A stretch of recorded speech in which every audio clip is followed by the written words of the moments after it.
the sunny Philippines, it can be a little bit noisy. I'm sorry. It's too hot to have the doors closed, so you're just going to have to live with it.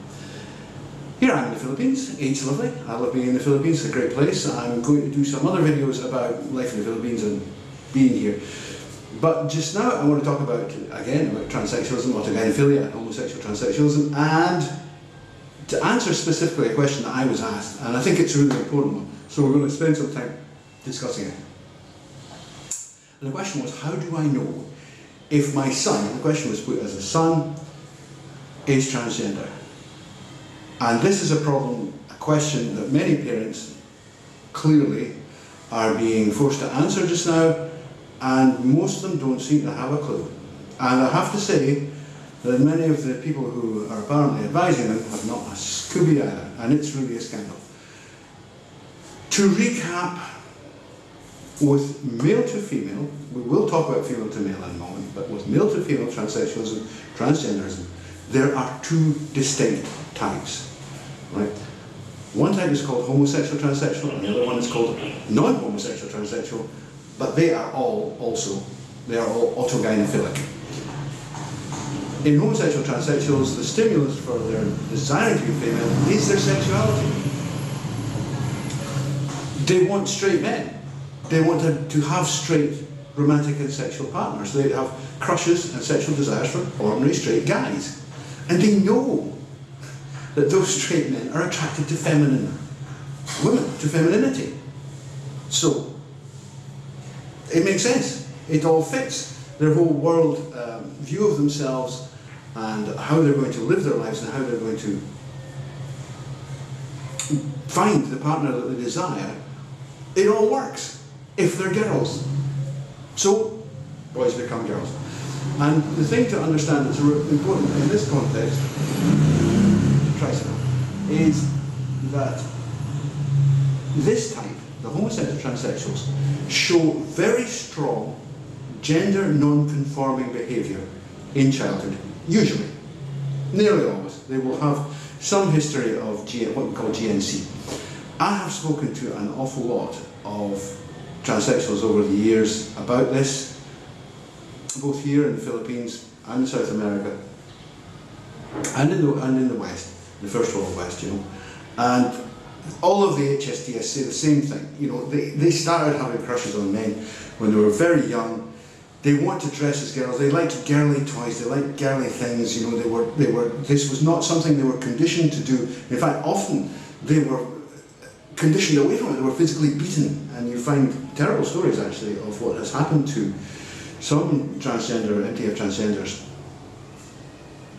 as a result of parental disapproval of what they were doing. So, you know, this is not something that parents are conditioning on them. Now, most children, most boys who display gender non-conforming childhood behaviour will grow out of it.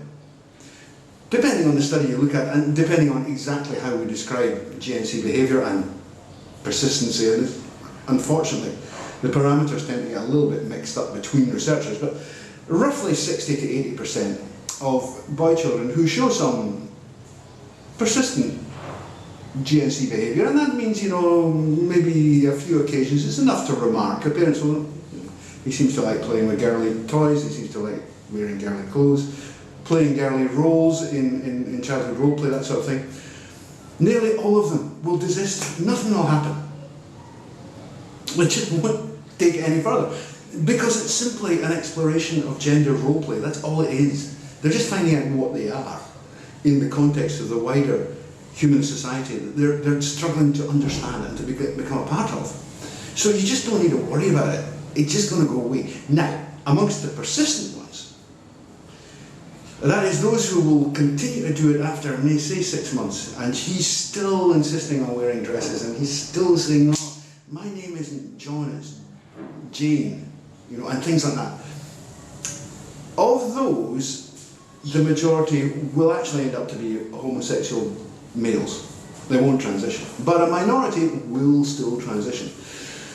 Again, I said before, it's between 60 and 80% of the numbers we get, but the trouble is nobody ever controls for conditioning, for the way that they're raised, and nobody's saying that, well, they're not controlling for whether the parents, for example, are trying to suppress this GNC behaviour and try to condition them towards being gay boys instead of being transsexual girls. Now, my own position, just to let it be known and make it clear, is I don't approve of any kind of surgery for young people at all.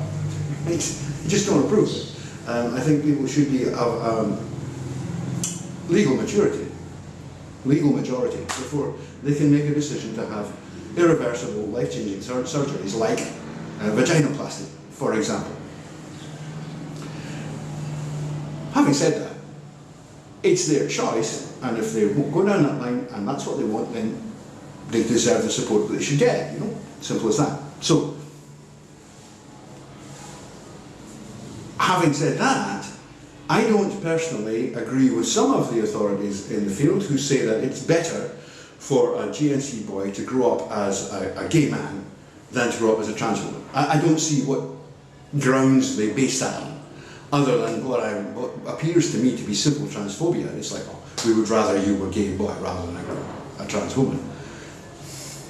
There's no evidence to support that, and I thought we were trying to do this on an evidence-based platform, you know, that you would go, well, is life actually better for a gay man than it is for a trans woman, and a homosexual, transsexual, trans woman? And the answer is, I don't believe that's the case. It's certainly not what I see here in the Philippines. I know an awful lot of Philippine trans women. Here they call themselves ladyboys if they're pre-op, and they call themselves transgender if they're post-op, but we're talking about the pre-ops, the ones who still have their penises. And they're very happy, well-adjusted, no problem people who, yeah, they have struggles with life like everybody else has struggles with life, but they're content as what they are. They're happy in their skins, you know.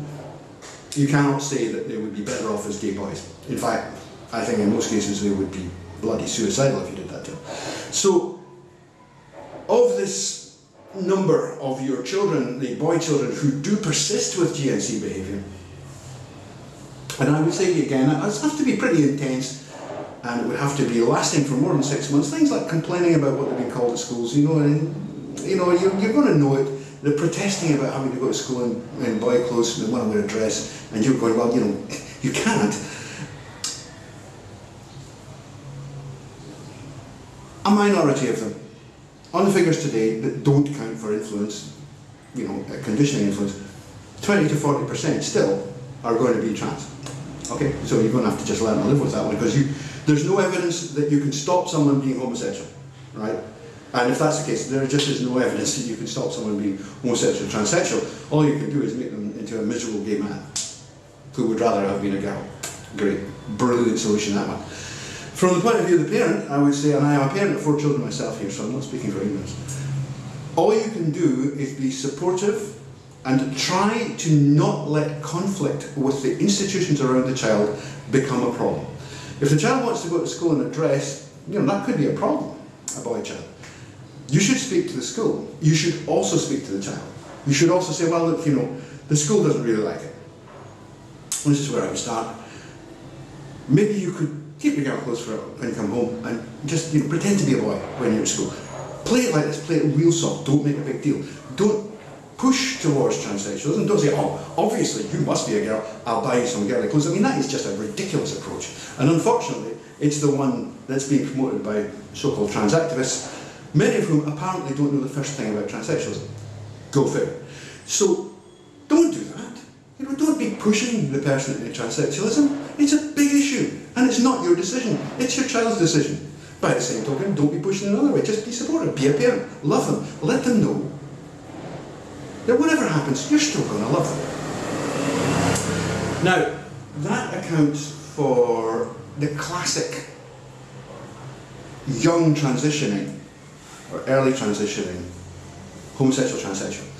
Non-homosexual transsexualism does not normally appear before puberty, although there is some evidence that what we call AGBs, autogynephiles, that's an easier saying, autogynephilics, can have like crushes on the idea of being women or girls before puberty. When they're sort of 7, 8, 9, 10, they might dress a little bit, they might want to dress a little bit, they might be quite withdrawn individuals that could also be quite geeky. autogynephilic, this is a much more complex situation and condition than being a homosexual transsexual. Being a homosexual transsexual is actually quite straightforward. Now, I have described in other videos what autogynephilia is and how it works, and it's incredibly, immensely confusing for young people who are very, very vulnerable. And it's very easy for them to get an idea in their head, oh, I'm born in the wrong body, because it's a very easy, convenient, simple, simplistic, one-size-fits-all answer to it. Well, there is no one-size-fits-all in autogynephilia. Everybody is different, and it's a very complex and very multifaceted condition. These people also need your support, desperately, and again, they don't need to be pushed. Somebody who's transsexual will turn transsexual, It's going to happen. You will not stop it. So you don't need to push them, right? All you need to do is just be supportive as a parent and, try and protect them from, if it turns out that they go, when they're 17, oh my God, I'm not transsexual at all, I'm gay. Well, even if you say, well, it's okay, son, be fine. The problem is, now these are the sort of classic forms that transsexualism takes, and we've discussed them at length, but there's a new form. These two original forms are directly tied into sexuality. Homosexual transsexual is obvious. It's to do with the sexuality, the sex drive, the desire for men. Having a female sexual desire for men turns you into a woman, etc., etc. It's very simple. Autogynephilics have a heterosexual masculine desire, but it's for themselves as women. So again, it's a sexual desire. I mean, they might not like that, and they might not like the thought that we think they're being described as narcissistic and fetishistic. It's not their fault that they're doing this. It's a condition, You just have to try and live with them, get along with it. And actually, my experience of autogynephilic transsexuals here in Asia is that if you do let them get on with life and just give them a hard time, they're fine. They're nice, well-adjusted, fine people, and they have good lives. So again, you shouldn't be worried about this too much. You will not be able to stop them doing it. That's the one thing. But there's another form. But they're all sexualized, these. Now there's another form, which absolutely, or at least it would appear that absolutely no research, real research, has been done into yet, and it's called Rapid Onest Gender Dysphoria. What's gender dysphoria? Well, gender dysphoria is just the feeling of discomfort at presenting in the gender that normally you would expect your sex to present in. So, just imagine yourself, you're an ordinary bloke like me, and I was to walk down Walking Street, which is not very far from here, 11 o'clock at night, wearing a mini skirt and high heels and a wig. I mean, I would feel really uncomfortable. I think you probably would too. You might think that's a really funny image. I do. So, that's feeling like that all the time. And feeling really uncomfortable with the way you are all the time. It's a real problem for people, and that's what gender dysphoria, at its simplest, is seen as. That's what it is. In homosexual transsexuals, it's gender dysphoria, and their desire for their sexual desires. They're flip the same coin. Autogynephilics, it's a little bit more complicated, but it's still the same thing. Now, this rapid onset, sometimes called ROGD, rapid onset gender dysphoria, describes a condition in which these feelings of discomfort with the gender which your sex normally would present it come on very, very, very quickly. Now, we've just discussed, the classic HSTS. They've been showing GNC since they were little kids. 4 or 5 years old, Mum, I want to wear can I wear your shoes? I'm not going to give you your shoes back, I want to wear your shoes. This sort of thing. And it's constituent, and everybody will have noticed, all of your brothers and your sister, their aunts will say, what's with your kid, he looks like a girl. ROGD, you don't get that. It's sudden. It just happens like that. The child will come to you and say, I'm a girl, if it's a boy. Now, or I'm a boy, if it's a girl. Now, here's where it gets interesting. Again, there has not been adequate statistical investigation of this done yet. Ray Blanchard, Mike Bailey, and a few others wrote a paper just recently, which I'll link to, which sets out some of the points that I'm making here. I think Zucker was involved as well, but I'll make a link to it and I'll put it up on my site so that you can read it, and you should read it, by the way. Certainly if you're a parent, you should read it. Now, ROGD we don't really know what's doing it. But it doesn't appear to be principally sexual in motivation. It appears to be principally social in motivation. Now that's interesting. And it's possible that ROGD is actually a product of social media itself. Right? And if that's the case, then we're going to have to do some serious thinking, because ROGD is causing a lot of trouble. And the other thing about it is that it appears to impact most heavily on young women, on girls. Now, when we take the normal breakdown of transsexualism, we find that the classic forms of male-to-female transsexualism outnumber the female-to-male ones enormously. There are far more MTFs than there are FTMs, far more. But in ROGD, it's the exact opposite. There appear to be, as I said, there's been no proper statistical work done, but there appear to be far more young girls affected by this than young men. Now, this should have alarm bells ringing.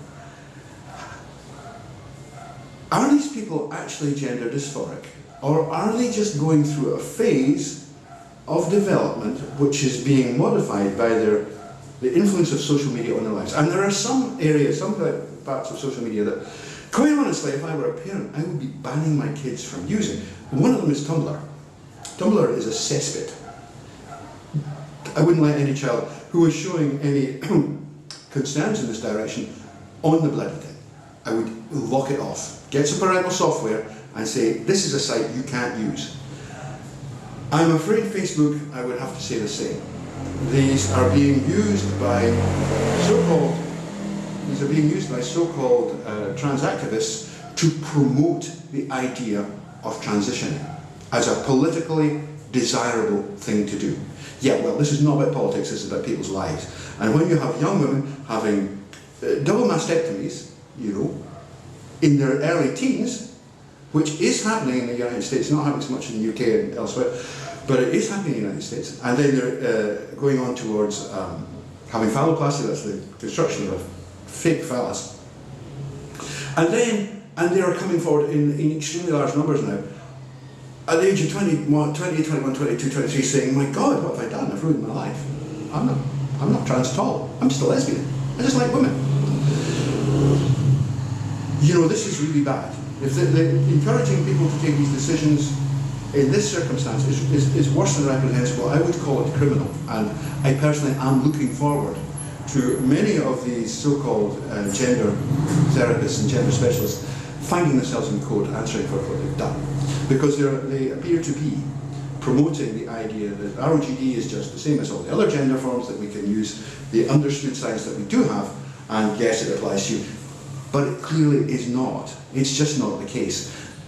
These kids are struggling with how do they fit in a world in which gender has been condemned.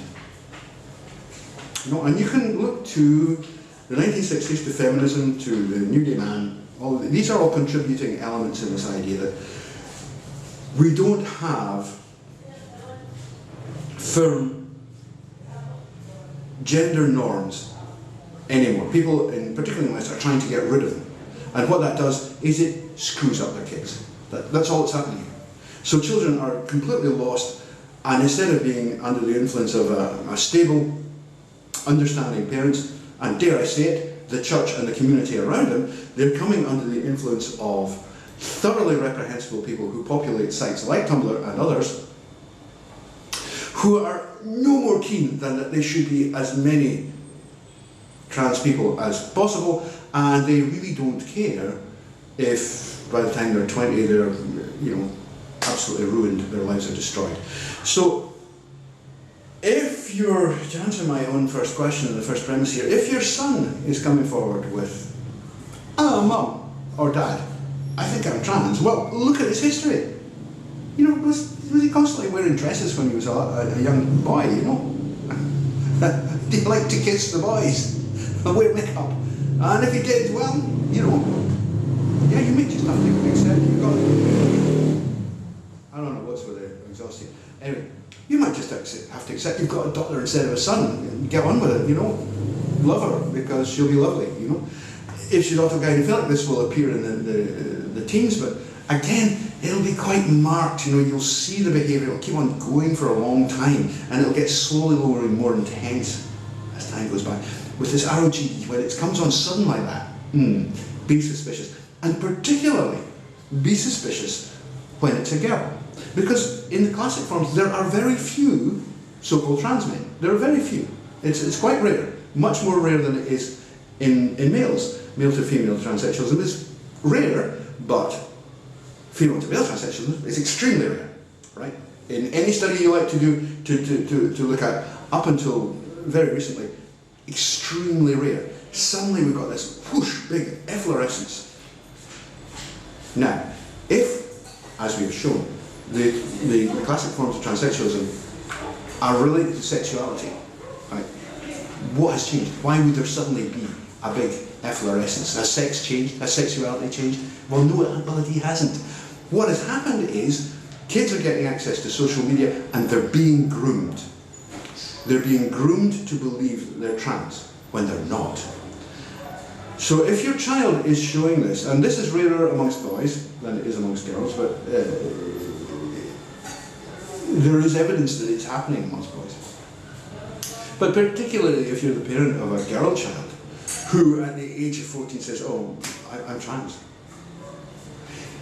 You have to proceed with the greatest of caution because of two things. The first is that the trans activists have perverted laws throughout the land such that you will be blamed, you will be seen as a bad parent for not encouraging the transition, right? And that's bad. They will use this trope that they use. Well, if you don't let them trans, or don't make them trans, they'll kill themselves and it'll be your fault. Well, it's a lie. It's just a lie. There is no evidence to support that lie, and it's one being used to confuse and to coerce parents into promoting transition amongst their children when they should not be, when they just shouldn't be, when they should be saying, hands off, bag off, okay? I would say, in all honesty, that what we need to do is to have long periods of living in Rome before any surgeries are even considered. For young women, it's even more tragic, I have to say, because whereas MTF, homosexual transsexuals, they look like girls anyway. You know, the transitioning hormones that they use, they don't really make that much of a difference. They just make them more the way they are. Autogynephiles, well, there's no evidence that the transitioning hormones actually destroy their ability to have children. And there's plenty of evidence that, no, it doesn't. In the form of transsexual fathers who are trans women, if you see what I mean. Unfortunately, for girls, testosterone is actually a poison to their ovaries. It will burn them out, right? So those drugs that will be prescribed, testosterone and other androgens, to masculinize them, will not only cause them to have deep voices and hairy chins and muscular upper bodies, they'll sterilize them. Now that's a huge thing. You know, to take a woman's ability to have children away from her is not something you do lightly. I'm sorry. And the problem is that we have come to a kind of weird understanding, thanks to postmodernism and feminism, that, oh, you know, it's not important if women don't have children. In fact, women are not here to have children. Well, women bloody are here to have children, and men are here to have them. That's as simple as that. That's what sexual reproduction is all about. And when you take away that foundation of what it is to be a woman, that is motherhood, and say, well, it's not really important, is it? You know, better to have a job. You totally confuse, or you add to the confusion that young people already face. I mean, if you look at traditional societies, young people are not confused because they know what their roles are. They know what they're expected to do. They know where their path will be. But in the West today, young people are extremely confused because thanks to postmodernism and feminism, and I'm afraid to the new gay man, the importance of gender roles, which by the way are not socialised, they're innate, has been completely denigrated such that people don't actually know what they are anymore. And that's why they're coming forward with ROGD. They're suddenly going, no, I want to be a successful business person, so I'm obviously a guy. There's nothing more ridiculous than for a woman to say that. For goodness sake, my mother was a highly successful businesswoman all her life, and she was definitely very feminine. And it's an insult to all the women out there who are doing great, you know, and who are running great businesses and who have great lives, to say, oh well, you know, if I'm going to have that, well, I'm just going to transition to a guy. That's just absurd. That's ludicrous, and we need to stop it. So, from the point of view of the parent who's in this position, I will get to a termination here because I know I'm going on too long. The first thing you must do is educate yourself. You must educate yourself independently of the trans activists. Do not just swallow the bump that they give you, all the leaflets and the crap that they write. Go to my site, rodfleming.com, and go to the links page. Now, I put a lot of links up there to scientific papers. Please read the papers, okay? Speak to people who actually know what they're talking about. Read books by people like, and papers and books by people like Ray Blanchard, Mike Bailey, Anne Lawrence, many, many others. Don't be taking the word of some Twitterati, you know, or some Tumblrati, or some non-person who hasn't a bloody clue what they're talking about, has never done any research into this, and is just parroting the same old tropes of trans activism. You have a responsibility to try to protect your children from the kind of people who will ruin their lives. At the same time, and just to close up, at the same time, remember, always remember, that there are a small number of people, and there is a small number of people, who are genuinely trans. They really, really are trans. And they need our help too. So don't be crushing them. And the current anti-trans reaction that we're seeing is just appalling, because they're basically saying, well, you see that 40% of GNC kids who really are trans, you know, well, just screw them, we don't care. Crush them in the dust because they don't suit our political mantra. Well, that's just as wrong. So you're going to have a lot of sensitivity. But as I say, particularly with boys, you know, you'll have wondered, to be honest with you, if your child is HSTS, you'll have wondered, you'll have gone, you're gay. And then she'll come along and say, actually, no, I don't think I'm a gay guy, I'm a girl. I feel a lot happier. And, you know, it'll be like the penny dropping, and you go, aye, well, that explains that one, doesn't it? Autogynephilia is slightly more complicated because it's a really complicated and fascinating subject, but still its onset is clear, and you'll see it, how it links to puberty and how it comes forward, and it's not that difficult. ROGD, particularly in females, that's where your alarm bells should be ringing, really ringing, because being transsexual or transgender is not a fashion. I know that people I consider criminally reprehensible, like Julia Serrano and many, many others, they seem to think that it's some kind of socio-political movement. Well, it's not. It just isn't.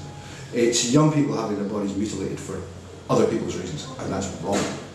So, parents, I think you're going to have to be strong.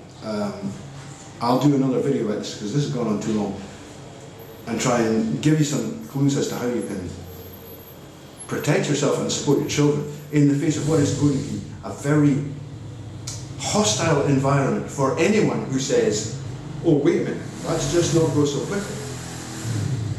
You know, and that's all you're saying. You're saying, let's not absolutely ruin my daughter's chances of ever having a family, you know, while she's still 15. You follow?